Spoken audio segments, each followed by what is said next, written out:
Namaskar and good morning.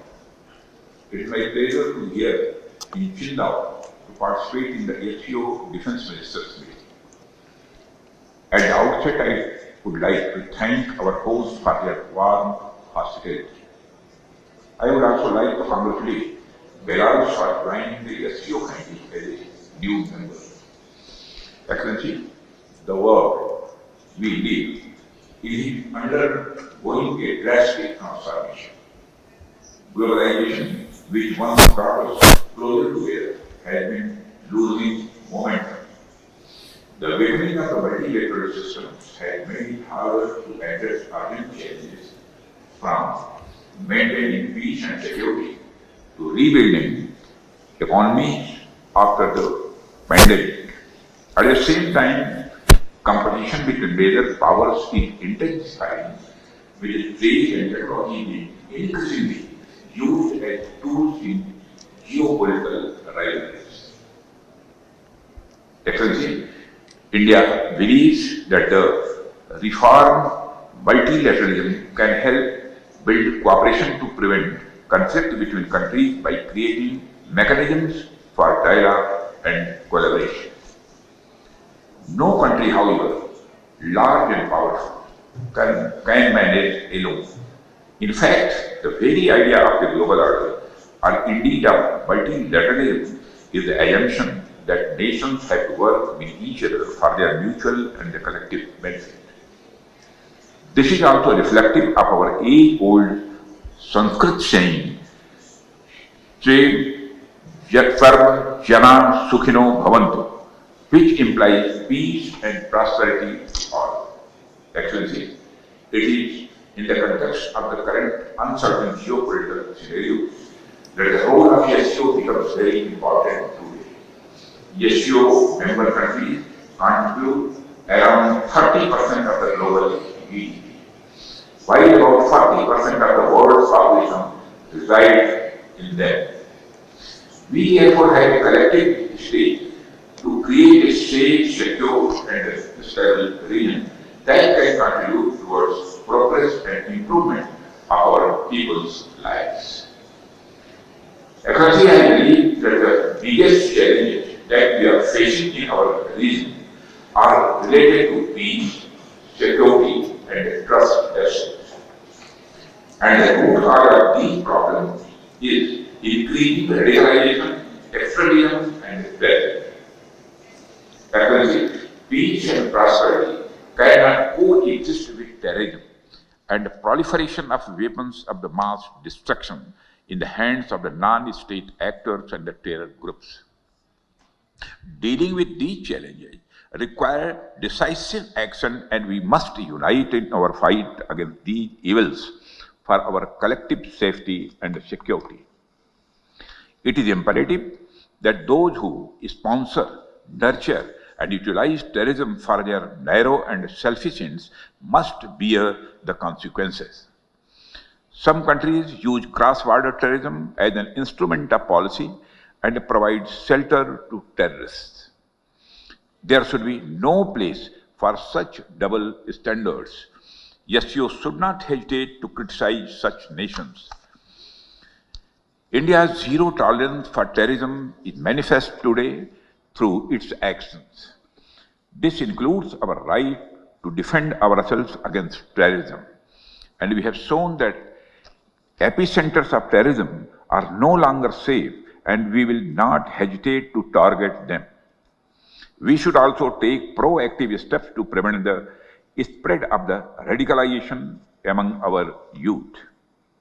The RADS mechanism of SCO has played a significant role in this regard. The joint statement of the Council of SCO heads of state on countering radicalization leading to terrorism, separatism, and extremism, issued during India's chairmanship, symbolizes our shared commitment. Excellency, we should seek to counter the technology used by terrorists, including drones, for cross-border smuggling of weapons and drugs. In our interconnected world, traditional borders are no longer the sole barriers against threats, and instead we face an intricate web of challenges that range from translational terrorism and cyber attacks to hybrid warfare.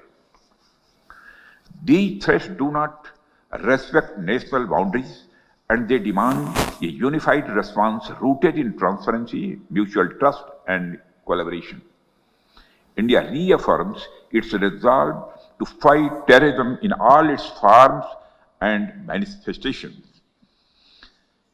On 22nd April 2025, the terror group, the Resistance Front, carried out a dastardly and a heinous attack on the innocent tourists in Pahalgam, in the Indian state of the Jammu and Kashmir. 26 innocent civilians, including a Nepali national, were killed. Victims were shot after they were profiled based on the religious identity. The Resistance Front, which is a proxy of UN-designated terror group Lashkar-e-Toiba, claimed responsibility for the attack. The pattern of the Pahalgam terror attack matches with LET's previous terror attacks in India. In exercising its right to defend against terrorism and preempt as well as deter further cross-border terrorist attacks, India on 7th May 2025 successfully launched Operation Sindoor to dismantle cross-border terrorist infrastructure. We reiterate the need to hold the perpetrators, organizers, financiers, and sponsors of reprehensible acts of terrorism, including cross-border terrorism, accountable and bring them to justice. Any acts of terrorism are criminal and unjustifiable regardless of their motivation, whenever, wherever, and by whomsoever committed. SCO members must condemn this evil unequivocally. Excellency, India is committed to increasing its connectivity with the Central Asia. Better connectivity not only enhances mutual trade but also fosters mutual trust. However, in these efforts, it is essential to uphold the basic principles of the SCO Charter, particularly respecting the sovereignty and the traditional integrity of member states. India has been consistent and steadfast in its policy in support of peace, security, and stability in Afghanistan. Our immediate priorities in Afghanistan include providing humanitarian assistance to Afghan people and contributing to Afghanistan's overall developmental needs. As Afghanistan's largest regional development partner, India continues to implement capacity building initiatives for the Afghan people. Excellencies, the COVID-19 pandemic has laid bare the fact that the pandemics recognize no boundaries and that no one is safe till everyone is safe. This is a warning sign of how non-traditional security challenges like pandemics, climate change, food and water security, and associated societal disruption can impact our people's lives. These emerging challenges cannot be addressed without responsible policies and cooperation among nations. India's initiative on Coalition for Disaster Resilient Infrastructure aims not only at promotion of disaster resilient infrastructure, but also infrastructure risk management, standards, financing and recovery, etc. It is also an example of how countries are coming together to create and share capabilities to deal with the humanitarian assistance and the disaster relief. We have affirmed this intent through our policy through the acronym SAGAR, which implies security and growth for all in the region, and India's expanded vision Mahasagar, meaning mutual and holistic advancement for security and growth across regions. Security and stability are most essential components to create a conducive environment for growth and economic development of the region.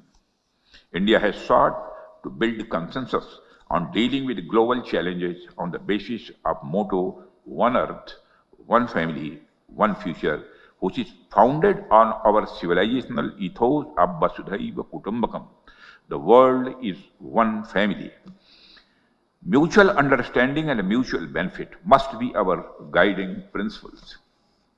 Excellency, India supports greater cooperation and mutual trust among SCO members. We should collectively aspire to fulfill the aspirations and expectations of our people as well as tackle today's challenges. We must all be in lockstep in our endeavor in strengthening stability and security in our neighborhood. Excellency, I am optimistic that the today's discussions would help us to deepen the understanding of our shared security challenges and explore new areas for future cooperation in the defense and the security field. Thank you very much, Excellency.